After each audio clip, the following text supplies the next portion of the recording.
From D to D. Opo, pinalandscape ko na yung puntod ni Kuya. Baka kasi bigla siya magpakita sa akin kasi pinapabayaan ko yung puntod niya. Kilala ko pa naman niya, matampuhin niya. At least kapag undas, kahit buong pamilya namin ay kasyang-kasya na dito. Hindi ko nga in-expect na ganito kaganda yung landscape ni Kuya.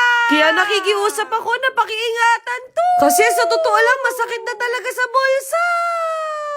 At eto nga, nandito na kami sa sementeryo at napakainit. Pero dahil ready ako, nagdala ako ng payong, no? Alam niyo naman, takot na akong mangiti. At nabigla ako, dumating na yung pinakustomize namin na lapida. Aminin niyo, ang gwapo ng kuya ko.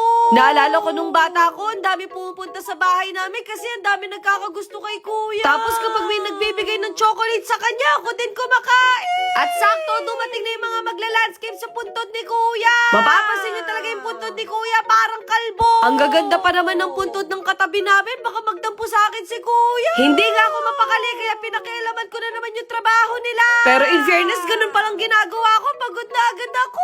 Nabigla din ako sa mga trabahador dito kasi meron silang sariling payo. Kasi yung init talaga ngayon, sobrang sakit sa balat. Ang dami nagsasabi, bakit hindi daw bahay yung binili ko kay kuya? Eh kasi naman wala na akong budget pang bili. Pero kung ililibre mo naman, bakit hindi, no? Yung reason lang naman, bakit ko to binili, para magkasya na kami dito kapag undas. At syempre, magagamit din to in the future. Pero sana wag muna ngayon kasi hindi pa ako ready. Marami pa akong pangarap sa buhay. Hindi ko alam kung sino may balat sa puwet, pero may natapakan akong tae.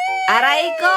Ang dami na rin nagtatanong kung ano bang nangyari kay kuya. Basta ang masasabi ko, kapag meron kayong mabigat na dinadala, huwag nyo sarilihin. Kumbaga, huwag kayong mahiyang mag-open ng saloobin nyo. Lagi ko nga sinasabi sa inyo na be kind to everyone. Kasi hindi natin alam kung anong pinagdadaanan ng bawat isa. Kaya kapag inaway nyo ako, si kuya ko ang makakalaban nyo. Siguro yung pagsa-sideline ko dito, meron na akong discount. Alam nyo naman ako, walang katapusang gastos. Sa mga nagsasabi dyan na mayaman ako, hindi ako mayaman. Isipin nyo, 2020 pa lang content creator na tayo. Magaling din kasi talaga akong humawak ng pera, kaya marami din tayong naipon. Sabi ko naman sa inyo, hindi talaga ako maluhong tao. Nanghihinayang din kasi ako sa mga mamahalin na gamit. Pinayagan nga kami maglagay ng plants dito, basta siguradong nakapasok. Medyo shy type nga ako dito kasi parang kami lang yung gagawa ng ganito.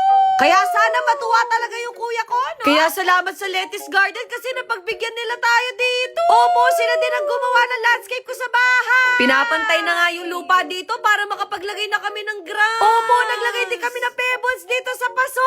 Kagabi pa nga ako nagwo-worry kasi baka bigla tong manakaw. Eh kasi naman yung dating solar light na binili ko kay kuya nawala. Kapag hindi ko talaga napigilan, magpapalagay ako ng 10 CCTV dito. Kaso naalala ko, ubos na pala yung kwarta natin pambili. Kapag merong kumuha nito, hindi na talaga yayaman, no? Sakto na wala na yung araw, kaya sana wag namang umulan. Kapag kasi pumupunta ako dito, lagi na lang umuulan. Yung napili ko pala, yung Bermuda grass. Mas matibay daw to at mabilis tumubo.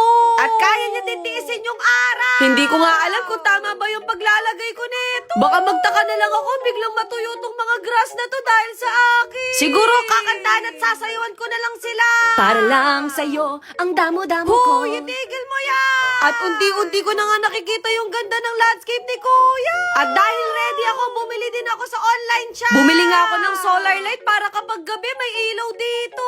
At sana wag nyo na itong kunin kasi nakakamahala. Na para pa nagkaroon ako ng sariling garden dito, no? Ako kasi yung tao na ayoko nang pwede lang. Gusto ko yung okay na okay talaga sa akin. Naalala ko tuloy nung estudyante ako, sobrang competitive ko na tao. Lagi ko nga inaako yung pagiging leader kasi gusto ko laging perfect yung projects namin. Kaya kung kagrupo kita, napakaswerte mo. Pero kapag exam, hindi nyo ako malalapitan kasi hindi ako nagpapakopya. Buti na lang talaga nakilala nyo na akong from this to this. Sabi ni kuya, kailangan daw tong diligan ng 3 times a day. Para hindi daw mamatay yung mga damo natin. Kaya naman umorder din ako ng halo-halo para sa mga trabador natin. Kung kaya ko lang akuin lahat ng trabaho nila, baka ginawa ko na. Huy, napaka-plastic. Di pagdidilig nga sa bahay, hindi ko na magawa sa sobrang busy.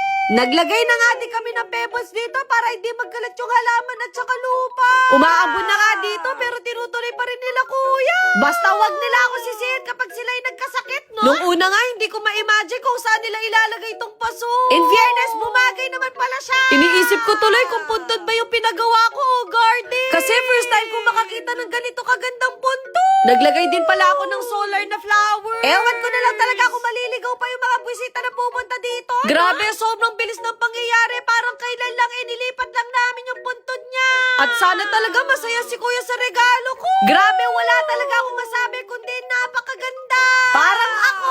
Huy, ang feeling. Kaya naman sinundo na namin sina Papa para mapakita naman sa kanila. At natuwa din sila sa naging itsura ng puntod ni kuya. Ayun lang.